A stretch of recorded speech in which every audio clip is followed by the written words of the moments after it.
This is BenginTV. We are still focusing on community development. As you can see, this is AGBA village, one of the major villages in ekwulobia. And like we always do, we have special attention, special focus on anything that has to do with community development. And today we have a road palliative construction going on, being sponsored by Chief IGNATIUS EZEIKE OCHOUDO ekwulobia.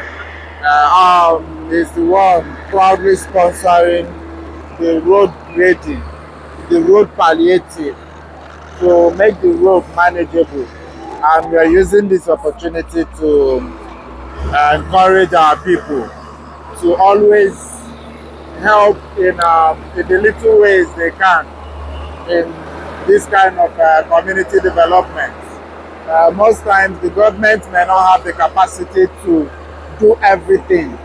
The individuals in their various capacities can do the ones they can, like as is doing it.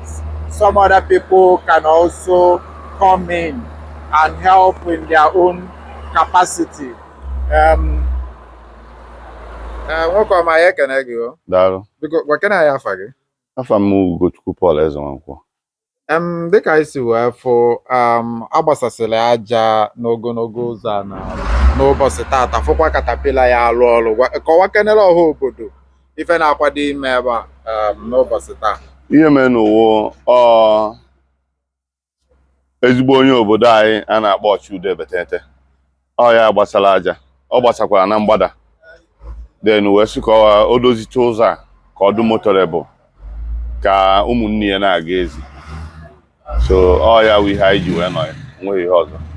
Kedu ife ị nwere ịgwa Ọchụudo ya na ndị agba ndị ọzọ n'ife gbasara idozi obodo, maka na dịka ọ na-eme nke ọ na-eme, ọ ka nwekwara ọrụ ndị ọzọ fọrọnụ. Kedu ife ị nwere ịgwa Ọchụudo?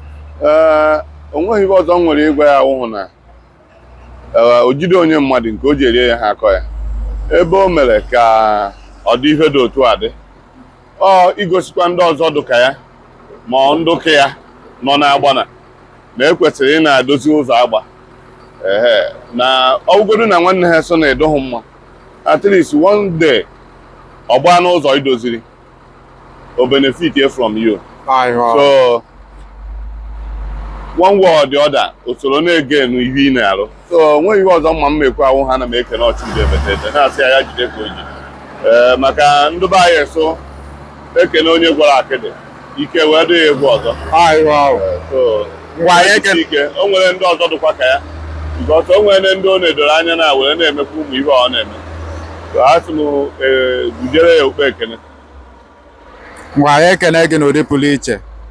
Ndị be anyị ife a na-ekwu okwu ya bụ maka community development, dịka anyị sikonu wee fụ ya Ọchụudo Chief IGNATIUS EZEIKE bụ ife na sponsor ịfụ na edozili some part of community ebe o si. Wee na-ekene ya na ụdị pụrụ iche. Onye gwara anyị okwu bụ the works chairman, chairman of works na-abụ anya nwa bụ ife gwara anyị okwu. Anyị ekene na ọ ka bụkwa na BenginTV ka anyị nọ. Yeah, the work is still going on.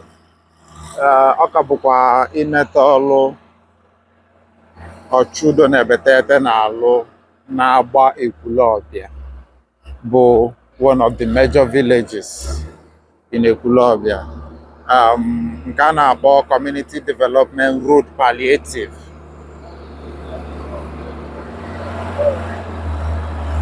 Wee na-ayọkwa ndị ọzọ o metụrụ n'obi nwere ike inye aka n'ụdị ọbụla ịfụ na a na-emepe obodo, ịfụ na ife na-aga ọfụma.